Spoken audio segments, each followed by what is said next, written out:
Hello and welcome back to the vision digital education. Hi friends, હું છું સંદીપ બોરીચા. ફરી એક વખત અમારા આ ઓનલાઈન પ્લેટફોર્મમાં આપ સૌનું સ્વાગત કરું છું. મિત્રો, ધોરણ 11 વિષય અર્થશાસ્ત્ર લગભગ ચેપ્ટર 1 થી 8 સુધી મોસ્ટ જેને કહી શકાય એવા પ્રકારની વસ્તુ આવરી લેવામાં આવી છે. મિત્રો, હવે ચેપ્ટર નંબર 9 તરફ આગળ વધીએ છીએ. પ્રકરણ 9 છે એ રાષ્ટ્રીય આવક અથવા નેશનલ ઇન્કમ કહી શકાય. જેમ એક વ્યક્તિ કે પારિવારિક આવક હોય એમ સરવાળે આપણે દેશની પણ આવક ગણતા હોય છે. મિત્રો, આપણા દેશને પ્રાથમિક ક્ષેત્ર, માધ્યમિક ક્ષેત્ર અને સેવા ક્ષેત્ર આ ત્રણ થ્રુ જે કોઈ આવક હિસ્સો પ્રાપ્ત થાય છે એમાં આવક, ઉત્પાદન, ખર્ચ, ઘસારો ઘણી બધી બાબતોને બાદ કરી અને આપણને દેશની ચોખ્ખી આવક જોવા મળે, જેને આપણે કુલ ઘરેલું પેદાશ કહીએ છીએ, અથવા તો ગ્રોસ ડોમેસ્ટિક પ્રોડક્શન અથવા તો ગ્રોસ નેશન ઇન્કમ. પેદાશ અને ઇન્કમ બંને અલગ છે. આવક અને ઉત્પાદનના દ્રષ્ટિએ વાત કરીએ તો પ્રકરણમાં આવતા આઈએમપી પ્રશ્નો હોય એને આપણે આવરી લેશું, ચર્ચા કરી એની ઉપર. નીચેનામાંથી કઈ બાબત જીએનપી ની ગણતરીમાં લઈ શકાય? હોસ્પિટલમાં કરવામાં આવેલું ઓપરેશન, ગૃહિણીનું ઘરકામ, બાથરૂમમાં ગવાતું ગીત, આવા પ્રકારના જેને કહી શકાય ઓપ્શન આપણી સામે પણ હોઈ શકે કે એમાંથી કઈ વસ્તુ એવી છે કે જેને આપણે સમાવેશ કરી શકીએ જીએનપીની અંદર, મતલબ કે ગ્રોસ નેશન પ્રોડક્ટ. જીએનપીનો અર્થ થાય છે આમ તો મિત્રો ગ્રોસ નેશનલ પ્રોડક્ટ, અર્થાત કુલ ઘરેલું પેદાશ કે કુલ રાષ્ટ્રીય પેદાશ. આને આપણે આ શબ્દમાં પણ વાપરી શકીએ. કુલ રાષ્ટ્રીય પેદાશની અંદર કઈ બાબતને ગણતરીમાં લઈ શકાય મિત્રો? તો યાદ રાખજો. તો અહીંયા તમે ત્રણ શબ્દ જોશો તો ઓપ્શન આપણી સામે એવા આવશે કે જે ઇન્કમની સાથે કનેક્ટેડ છે જ નહીં, તો નેશન પ્રોડક્ટ કે કુલ રાષ્ટ્રીય પેદાશની સાથે જે છે એ સંપર્કમાં છે જ નહીં. એક તો હોસ્પિટલમાં કરવામાં આવેલું ઓપરેશન, યસ આ હોઈ શકે. ગૃહિણીનું ઘરકામ છે. બેરોજગારીની વ્યાખ્યા મિત્રો આપણે વાત કરીએ તો બેરોજગારીની વ્યાખ્યામાં સ્વૈચ્છિક બેરોજગાર તરીકે ઓળખાય એવા પાત્રમાં ગૃહિણી પણ આવે છે, હાઉસવાઇફ. ઘરકામ કરતી મહિલાઓ છે, સાર સંભાળનું કામ કરે, બાળકોના સાર સંભાળનું કામ કરે, ઘર સંભાળનું કામ કરે, તો એ જે છે એ અર્થ ઉપાર્જનમાં એમનો હિસ્સો બનતો નથી. આ બાથરૂમમાં ગવાતું ગીત આ પ્રકારનો ઓપ્શન ન બની શકે. શિક્ષક જ્યારે પોતાના સંતાનને ભણે તો વિનામૂલ્યે શિક્ષણ આપે છે, તો આથી આનો પણ ઉલ્લેખ ન થઈ શકે. હવે હોસ્પિટલમાં કરવામાં આવેલું ઓપરેશન એ દેશની નાણાકીય લેવડ દેવડનું માધ્યમ ઘણી વખત બની શકે છે, એટલે એ સંજોગોમાં હોસ્પિટલમાં કરવામાં આવેલું ઓપરેશન છે એ જીએનપી ગ્રોસ નેશનલ પ્રોડક્ટની ગણતરીમાં લઈ શકાય. મિત્રો, નેશનલ ઇન્કમ કે રાષ્ટ્રીય આવકની ગણતરીમાં સરકારના કયા ખર્ચને ગણી શકાય નહીં, આવરી ન શકાય? જ્યારે દેશની આવકની વાત કરવામાં આવતી હોય તો રાષ્ટ્રીય આવક પ્રાપ્ત કરતી વખતે આમાં અમુક પ્રકારની બાબતોને બાદ કરવામાં આવે. જે આંકડાઓ કે ખર્ચાઓ, ઘસારાઓને ધ્યાને લેવામાં ન આવતા હોય એમાંથી ઉત્પાદક, બદલા ચૂકવણી, શ્રમિકોનું વેતન, સંરક્ષણ અર્થે કરેલો કોઈ ખર્ચ હોય, ડિફેન્સ, ઇન્ડિયન ડિફેન્સ, આમાંથી એવી કઈ વસ્તુ છે કે જે સરકારની રાષ્ટ્રીય આવકની ગણતરીમાં ન કરી શકાય? એક તો ઉત્પાદન થશે, યસ. બદલાની ચૂકવણી, શ્રમિકનું વેતન અને સંરક્ષણ ખર્ચ, અહીંયા બદલાઓ દ્વારા કરવામાં એટલે કે ઋણ ચૂકવણીઓ કરવામાં આવેલી છે એને કહી શકાય કે સમાવિષ્ટ કરવામાં આવતો નથી. એટલે રાષ્ટ્રીય આવકની ગણતરીમાં બદલા ચૂકવણીનો ઉલ્લેખ આપણે છે એ કરી શકતા નથી. પ્રશ્ન વાંચવામાં આવે ત્યારે મિત્રો ખાસ એનો જે છે એ એન્ડ, પૂછડું પકડવું, હવે એમાં નથી શબ્દ વાપરો છે, એટલે આ ઘણી વખત ઉમેદવાર છે એ કયો ખર્ચ ગણી શકાય એવું ધ્યાને, કાં તો શ્રમિકનું વેતન અથવા કરવામાં કોઈ સંરક્ષણનો ખર્ચ હોય એનો ઉલ્લેખ થાય, અથવા કહી શકાય કે ઘણી વખત ઉત્પાદક આવો ઉલ્લેખ કરી અને ઉમેદવાર જવાબ ટીક કરી નાખે. આવું ન બનવું જોઈએ. પ્રશ્નનો એન્ડ વાંચજો. નથી શબ્દ વાપરો છે એટલે બદલા ચૂકવણી આમાં આવશે નહીં. નેક્સ્ટ, નીચેનામાંથી કઈ રાષ્ટ્રીય આવક માપનની પદ્ધતિ નથી? ઉત્પાદન, આવક, વેચાણ, ખર્ચ. અહીંયા ચારે ચાર શબ્દોમાં તમે યાદ રાખશો, ઉત્પાદન, આવક, વેચાણ અને ખર્ચ. હવે જો કઈ વસ્તુ રાષ્ટ્રીય આવકમાં માપનની પદ્ધતિમાં નથી આવું પૂછ્યું છે. હોય તો ત્રણ છે, ઉત્પાદન આવે, યસ, આવક આવે, ખર્ચ આવે, વેચાણ છે એ એની બાબતમાં સમાવેશ થતું નથી. એટલે રાષ્ટ્રીય આવકના ત્રણ પાસાઓ છે, ઉત્પાદન, આવક, ખર્ચ. ઉત્પાદન કરવામાં આવે ત્યારબાદ વેચાણ થાય, વેચાણ થાય એમાંથી જે આવક પ્રાપ્ત થાય છે એમાં જે ખર્ચાઓને બાદ કરવામાં આવે, તો રાષ્ટ્રીય આવકમાં આ વસ્તુની નોંધ લેવામાં આવતી હોય ત્યારે વેચાણની પદ્ધતિને ધ્યાને લેવામાં આવતી નથી. ચોક્કસ સમય દરમિયાન દેશની હદ કે સીમાડામાં દેશના વિદેશના નાગરિક દ્વારા જે અંતિમ સ્વરૂપમાં વસ્તુ અને સેવાનું ઉત્પાદન થાય તેના મૂલ્યનો સરવાળો શું કહેવાય?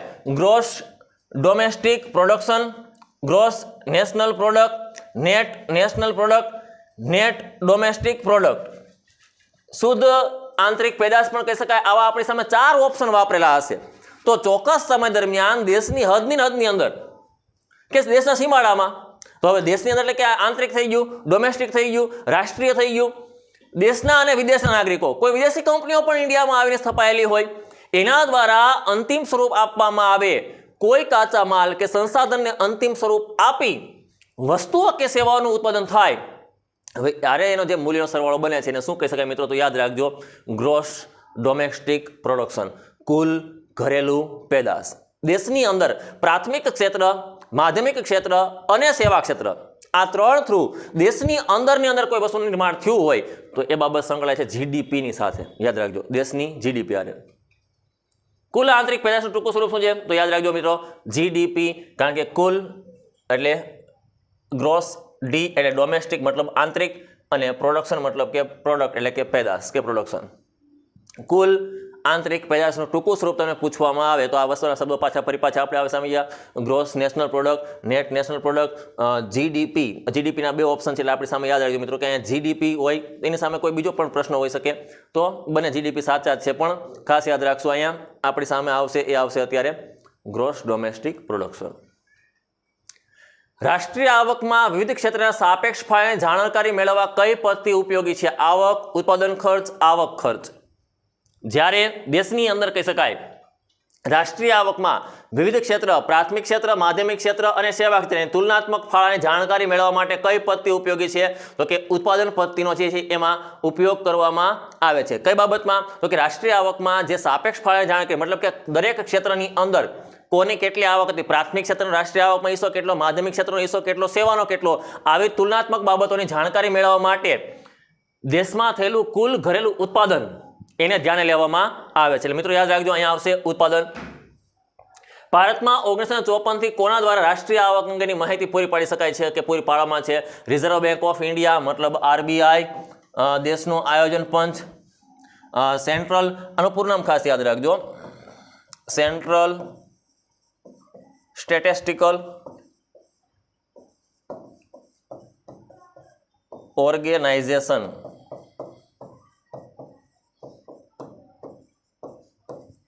તો યાદ રાખજો મિત્રો, સ્ટેટિસ્ટિકલ ઓર્ગેનાઇઝેશન અથવા તો જેને કહી શકાય કે સેન્ટ્રલ સ્ટેટિસ્ટિકલ ઓર્ગેનાઇઝેશન, આવા પ્રકારના જે છે CSO ઇન્ડિયાની અંદર દેશની કુલ રાષ્ટ્રીય આવકની માહિતી લગભગ 54ની સાલથી તે બહાર પાડે છે. 99 થી 2000 થી લઈને 2020 સુધી સીડી દ્વારા બહાર પાડવામાં આવતી. વર્તમાન સમયમાં ઓનલાઈન ઇન્ટરનેટના માધ્યમથી પણ આપણે આ વસ્તુને જાણી શકીએ છીએ. એટલે યાદ રાખજો, દેશની અંદર દેશની કુલ રાષ્ટ્રીય આવકને જાણવા માટે આ વસ્તુ જે છે એ CSO થ્રુ આપણને માહિતી મળે છે. નેક્સ્ટ, NDPની ગણતરીમાંથી જીડીપીમાંથી શું બાદ કરવામાં આવે?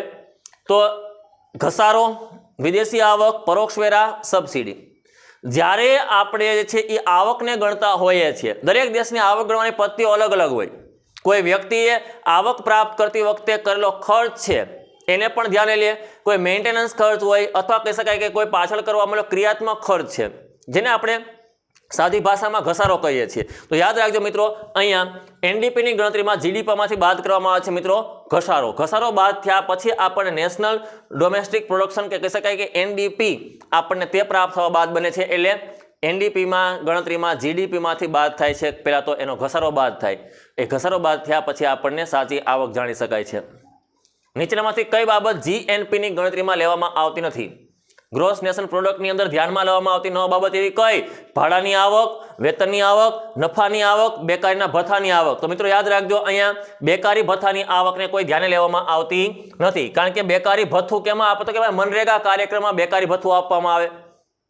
15 દિવસ સુધી કામ માંગ્યા પછી કામ આપવામાં સક્ષમ ન રહીએ તો સરકારે છે એમને ઘર બેઠા બેકારી ભથ્થું આપવામાં આવે. પણ અહીંયા GNPની અંદર આ કોઈ બાબતનો ઉલ્લેખ થઈ શકે નહીં. નફો છે એની નોંધ થાય, વેતનની નોંધ થાય, ભાડા નોંધ થાય, આ બધી આવકોની એન્ટ્રી પડે છે એટલે એનો ઉલ્લેખ થઈ શકે, પણ બેકારી ભથ્થું છે એને ધ્યાને ત્યાં લેવામાં આવતું નથી. રાષ્ટ્રીય આવક કેટલી બાજુવાળો સિક્કો છે? 1, 2, 3 કે 4? તો રાષ્ટ્રીય આવક છે એ 3 બાબતવાળો સિક્કો છે મિત્રો. ઉત્પાદન, આવક અને ખર્ચ. કેટલી બાબતોનો સિક્કો છે? 3. આવક, ઉત્પાદન અને ખર્ચ. આ 3 બાબતોને છે એમાં સમાવેશ કરવામાં આવે છે. નીચેનામાંથી કોની રાષ્ટ્રીય આવકની વ્યાખ્યા નાણાં પર આધારિત છે? યાદ રાખજો, નાણાંની બપોરે છે એ આમ તો પ્રકરણ 3 નાણું અને ફુગાવો ધોરણ 12 ઇકોનોમિક્સમાં છે, ત્યાં પણ પ્રોફેસર પીગુની વ્યાખ્યા આપી છે.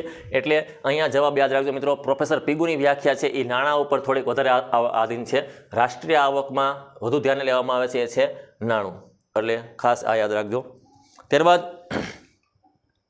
નીચેનામાંથી કોના તરફથી મળતું વ્યાજ રાષ્ટ્રીય આવકની ગણતરીમાં લેવાતું નથી? સરકાર, કંપની, બેંક, મ્યુચ્યુઅલ ફંડ.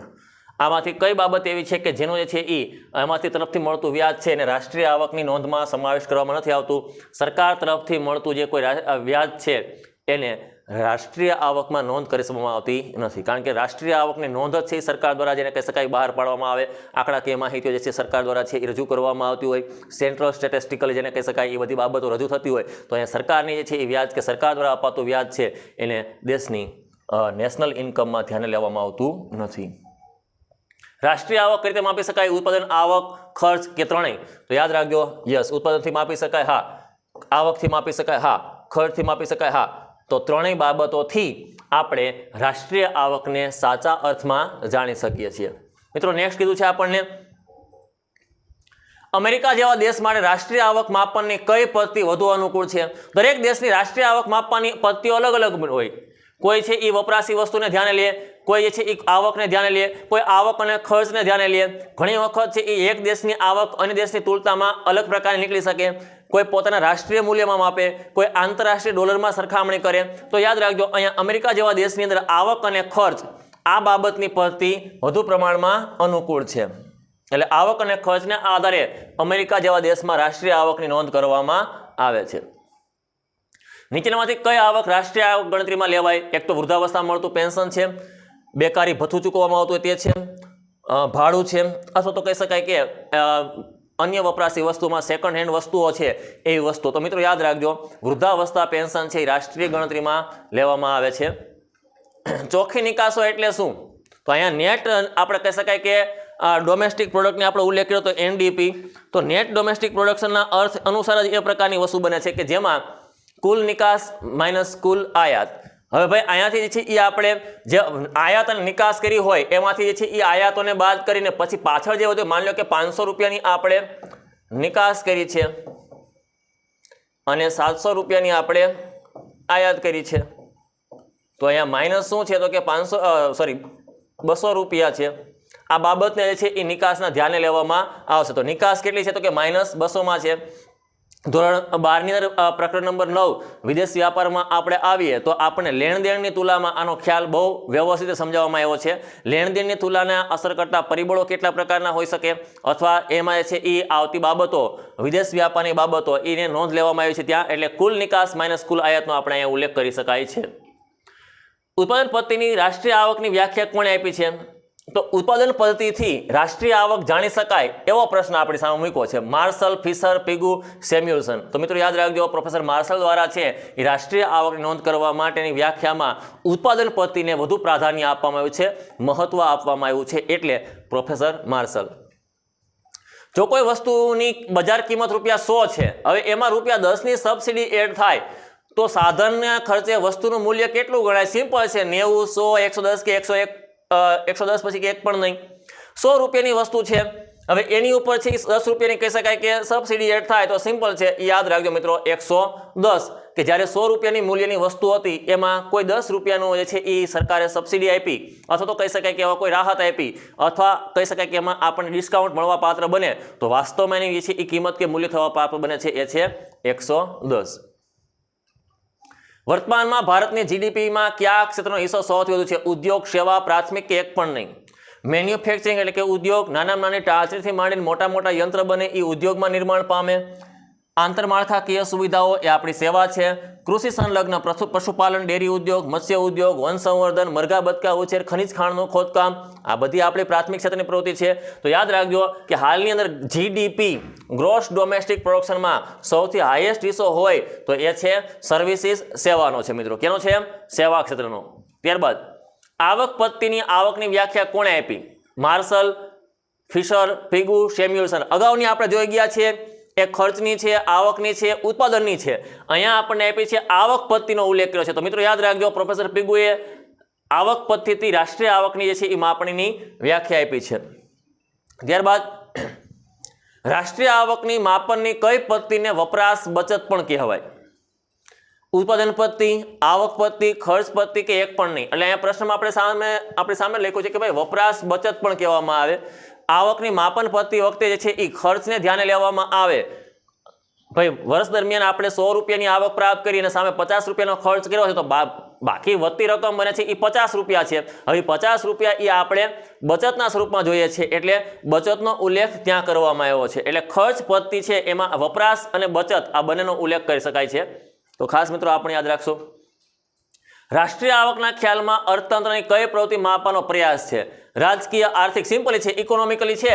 તો અહીંયા રાજકીય, સામાજિક કે ધાર્મિક આ વસ્તુ ન બને, રાજકીય પણ ન બને. આર્થિક બાબત છે, કારણ કે આ ફાઇનાન્શિયલી પ્રોબ્લેમ છે, કે ફાઇનાન્શિયલી પ્રશ્ન કહી શકે કે આપણે એક પ્રકારનો રાષ્ટ્રીય આવક જાણવાની જ આવે તો એ ઇકોનોમિકલી વસ્તુ છે. એટલે આ બધી બાબતો શેમાં આવશે મિત્રો?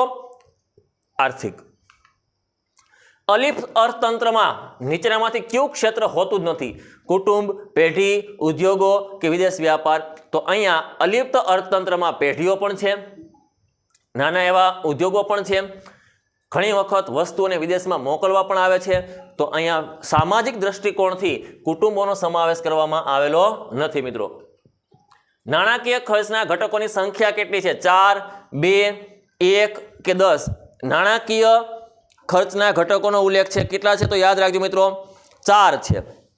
વપરાશી, મૂડીરોકાણ, સરકારી અને ચોખ્ખું નિકાસ ખર્ચ. એટલે યાદ રાખજો 4 ખર્ચ ઘટકોનો સમાવેશ કરવામાં આવ્યો છે. નાણાકીય ખર્ચના આ 4 ઘટકો છે. ભારતના વર્તમાનમાં કયા વર્ષને પાયાનું વર્ષ ગણી અને રાષ્ટ્રીય આવકની ગણતરી થાય? તો હવે દેશની અંદર જે છે એ એક વર્ષ એવું હોય કે જે ચાલુ વર્ષ છે, કરંટ છે, અને એક વર્ષ એવું ગણવામાં આવે કે જેને આધાર વર્ષ કે પાયાનું વર્ષ કહેવામાં આવે. જે વર્ષ દરમિયાન મોટા ભાગે છે એ ચીજવસ્તુની કિંમતો કે ભાવ કે ફુગાવો લગભગ સ્થિર રહેવા પામ્યો હોય, એવા વર્ષને સ્થિર વર્ષ કે આધાર વર્ષ તરીકે ઓળખવામાં આવે. ઇન્ડિયાના ઇતિહાસની અંદર 99-2000નું વર્ષ એવું છે મિત્રો કે જેને આપણે પાયાનું વર્ષ અથવા આધાર વર્ષ અથવા સ્થિર વર્ષ તરીકે ઓળખીએ છીએ. તો યાદ રાખજો 99-2000નું વર્ષ એમાં આવશે. 50, 51, 80, 81, 2010, 2011 એ બહુ દૂર થઈ જશે. એ પહેલાના વર્ષો પણ હતા, નથી એવું નથી. 1973-74ની ભાવ સપાટીએ પણ હોઈ શકે. 1993માં જે ખ્યાલ માપવામાં આવ્યો હતો ગરીબીનો, એમાં આવકની જે છે એ માપનની સપાટી નક્કી કરી હતી, એ 93-94ની ભાવ સપાટી નક્કી કરી હતી. તો ઘણી વખત છે એના પહેલાના વર્ષો છે, પણ વર્તમાન સમયની અંદર હાલમાં વર્તમાન પૂછ્યું છે એટલે આ ખાસ યાદ રાખજો. વર્તમાનમાં પૂછવું હોય તો 99-2000નું વર્ષ એ પાયાનું વર્ષ ગણવામાં આવે છે. રાષ્ટ્રીય આવકની કેટલી વિભાગ આવે છે? તો અગાઉ આપણે જોયું છે 3 છે: આવક, ઉત્પાદન અને ખર્ચ. ઓકે મિત્રો, અહીંયા થેન્ક યુની સ્લાઇડ આપણી સામે આવી ગઈ છે. 9993343393 આ અમારા વોટ્સએપ નંબર છે. વખતો વખત આમાં તમારા કોઈ પ્રશ્ન હોય તો એ પૂછી શકો છો. મિત્રો, આજનો આપણો ટચુકડો એવો લેક્ચર હતો જેને આપણે પૂર્ણ કરીએ છીએ. ફરી પાછા આપણે ચેપ્ટર નંબર 10 અંદાજપત્રમાં હવે ફરી પાછા આપણે ભેગા થશું. આજનો લેક્ચર આપણે સમાપ્ત કરીએ છીએ. ધન્યવાદ.